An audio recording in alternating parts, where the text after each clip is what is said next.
Muchas gracias, presidenta, y muchas gracias por los esfuerzos realizados al presidente del Consejo de Cuentas. Alguna vez he dicho que, a pesar de mi corta experiencia en esta Cámara, tengo la sensación de estar viviendo en el Día de la Marmota. Hoy es uno de ellos. Hoy es uno de ellos en los que, con respecto al el informe sobre la cuenta general del 2013 y posiblemente con respecto a la del 2012, que no he visto, se repite las debilidades, se repiten las conclusiones, se repiten las recomendaciones y la única diferencia que encontramos es en las cifras, que evidentemente esas varían de año en año.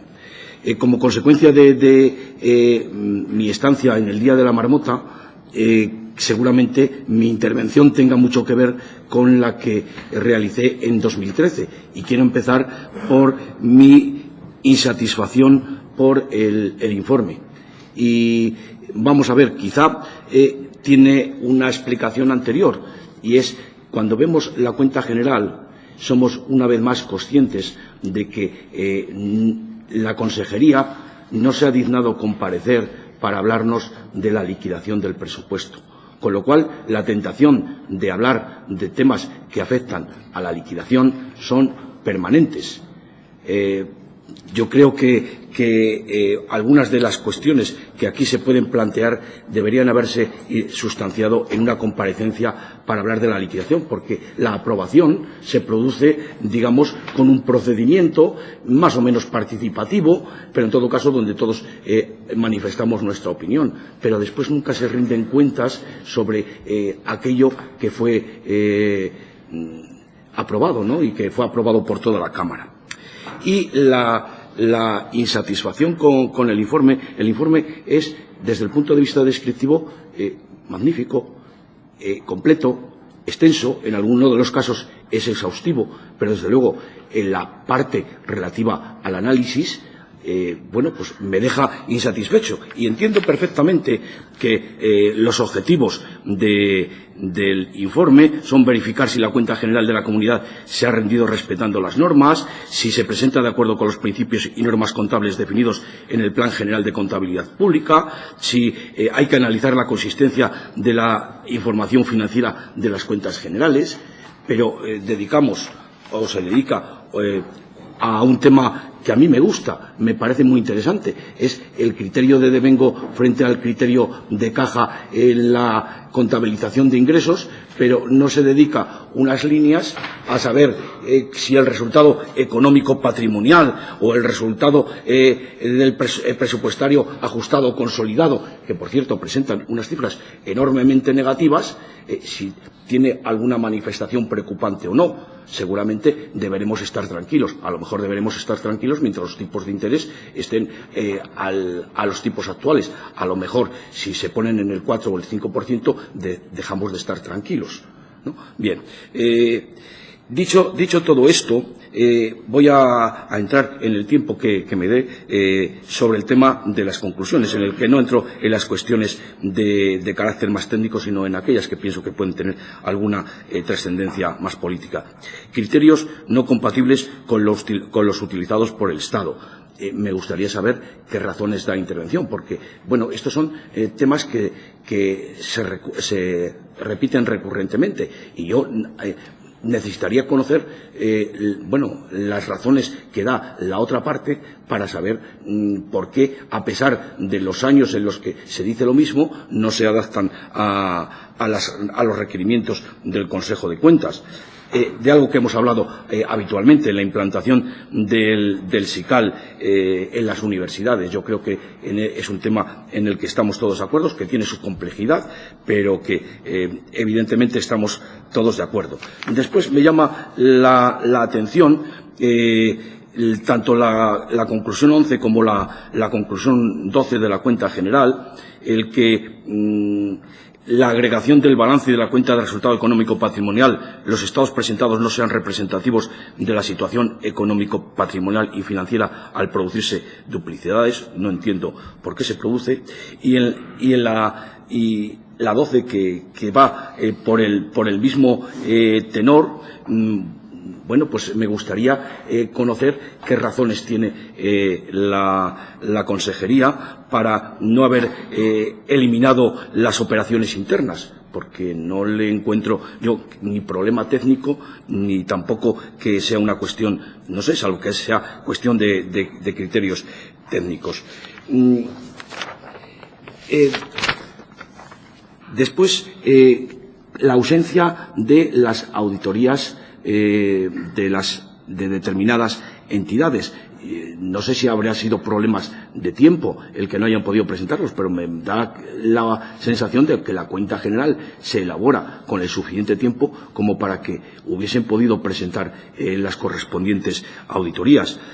En cuanto a la Gerencia Regional de Salud, pues la verdad es que es lo de todos los años, en distintos porcentajes. En este caso, efectivamente, se pasa de 100 y pico millones a 487. Es verdad que en el año 2015 se produjo otro proceso de regularización y me parece que al final de año quedaron en unos 180 millones, pero esto es lo de siempre. Es decir, que como los presupuestos no son reales, después, en alguno de esos cuadros que yo digo que son muy descriptivos, quizá nos dé la razón, y es que los recursos ejecutados por la Gerencia Regional de Salud varían o disminuyen el 4,3%, me parece, entre 2014 y 2013. Es decir, que a pesar de que en los presupuestos iniciales no se planteen recortes, en la realidad sí existen esos recortes. Y eso, unido a que los presupuestos no son reales, hace todo esto que da la impresión de desbarajuste. Es decir, de que en el 2014 se imputan obligaciones por 185 millones, creo recordar, del 2013, que en la 409, por cierto, sobre todo en el capítulo 1, no se anotan todas las operaciones, en el capítulo 2 yo creo que prácticamente todas, y después los 17 millones a los que hace referencia me da la impresión que eran de intereses de deudas, que esas tampoco se imputan en la 409, por lo menos por lo que yo estoy recordando en estos momentos, intentando no mirar los papeles. Bueno, pues la verdad es que esto es algo que de alguna manera hay que acabar. Es decir, estoy totalmente de acuerdo de que hay que poner a cero el contador, hay que dotar a la Gerencia Regional de Salud de los presupuestos necesarios, porque si no, todo esto, como dice bien el Consejo de Cuentas, influye en la fiabilidad de las cuentas que se ofrecen. Al final te produce desconfianza y aparecen 100 y pico mil euros de una de las gerencias territoriales que no aparecían en ningún sitio, ni en la 409, ni creo recordar que ni en el SICAL, o a lo mejor sí aparecían en el SICAL, no recuerdo. Después, otro tema que me preocupa porque tiene su cierta importancia política. ¿Qué pasa con el presupuesto de las Cortes? ¿Por qué no lo pueden incorporar por los saldos correctos la intervención a la hora de formar la cuenta general? Las Cortes no rinden cuentas, están por encima del bien y del mal y no rinden información, o solamente rinden información a sí mismas, no lo sé. Me gustaría que me diese una explicación de por qué no aparecen contabilizadas correctamente, o no aparecen, perdón, no contabilizadas, sino en la cuenta general correctamente. Después de algo de lo que ya hemos hablado, de los criterios de devengo frente a criterio de caja, la verdad es que seguramente tienen ustedes técnicamente la razón. No tengo la menor sombra de duda, aunque también me gustaría conocer, porque afirman ustedes que frente a la opinión de la Consejería de que si utilizan el criterio de caja se deforma el resultado presupuestario. O sea, bueno, y eso ustedes dicen, no, existen instrumentos técnicos que permiten que eso se ajuste. Y lo entiendo cuando lo que se produce es, primero recibes la transferencia y después ejecutas, efectivamente. Pero si es al revés, es ya una cuestión de tipo técnico que me gustaría que me aclaren, porque en ese caso posiblemente tenga razón la propia la Consejería al decirlo, independientemente de que si la normativa dice que hay que utilizar el criterio de caja, hay que utilizar el criterio de caja, punto. no hay más que hablar. Después, el tema de todas las cuentas extrapresupuestarias, que sigo sin entender por qué, si afirman ustedes que para la mayoría existe información suficiente para imputarlas al presupuesto, ¿qué hacen en las cuentas extrapresupuestarias? Porque eso después incide en la siguiente. Perdón, acabo, Presidenta. Incide en que en las cuentas de deudores presupuestarios sigan existiendo derechos pendientes de cobro, que ya he asistido alguna vez a la explicación de que existen litigios pendientes que no se han resuelto, entre otras cosas, pero cuesta pensar que desde 1996 la sensación que da es de que todo eso está prescrito. O sea, de que realmente esos derechos no existen y eso originaría un déficit. Y acabo ya, Presidenta, preguntándole, porque cuando yo le pido analítica, a pesar de que efectivamente usted me responderá que tiene las obligaciones que le da la ley, cuando yo le pido analítica, los resultados presupuestarios negativos que se ponen en 2014, ¿qué efectos económicos y sobre todo a largo plazo tienen?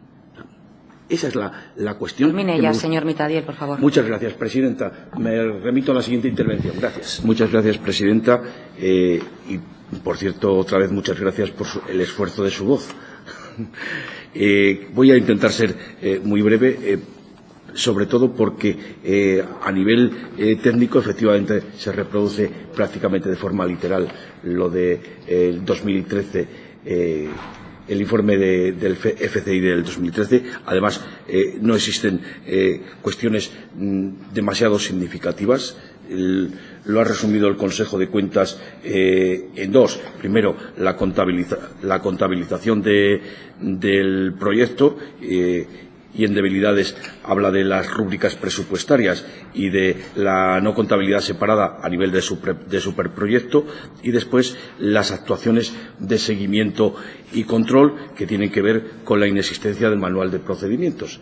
Es decir, seguramente ese manual debería establecer los mecanismos de alerta para saber que tenemos que pedir el dinero y, por otra parte, hacer las actuaciones de seguimiento desde que pedimos el dinero hasta que llega. Me parece que es absolutamente evidente. Quiero hacer más el énfasis, primero, en el descenso de las partidas del Fondo de Compensación Interterritorial. Es decir, el descenso ya no era de partida algo que fuese a nivelar la desigualdad entre los distintos territorios, pero desde luego con la evolución seguida desde el año 2010 hasta el año 2014, digamos que es una partida absolutamente residual, aunque el residuo sean 20,8 millones, pero desde luego nada que vaya a cambiar sustancialmente ninguna de las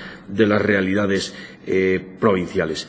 Y por otra parte, es decir, la solidaridad evidentemente está a la baja, pero además que por lo que veo, y esta fue el eje central de la discusión cuando discutimos el del 2013, tampoco utilizamos estos recursos para la solidaridad intrarregional. Y entiendo estupendamente los argumentos que se dieron de que es un mecanismo a nivel español, que se trataba de Castilla y León, de que hay, maduran los proyectos que maduran, pero evidentemente lo que estamos haciendo es renunciar a un instrumento, por pequeño que sea, que debería contribuir a la solidaridad y a el reequilibrio entre los distintos territorios de Castilla y León. Y, desde luego, la participación de Burgos, de Soria y de Ávila parece absolutamente testimonial. Y me da la impresión, y sobre todo creo recordar en el caso de Soria, que no es precisamente el primer ni el segundo año que se produce. Por lo tanto, creo que con el reparto que estamos haciendo dentro de Castilla y León del Fondo de Compensación Interterritorial, que evidentemente entiendo que se decide en Madrid, pero los que proponemos somos nosotros, me parece que estamos renunciando a un pequeño instrumento. No podemos hablar de solidaridad entre los distintos territorios y de reequilibrios y después no utilizar los instrumentos que tenemos a nuestro alcance. Nada más. Muchas gracias.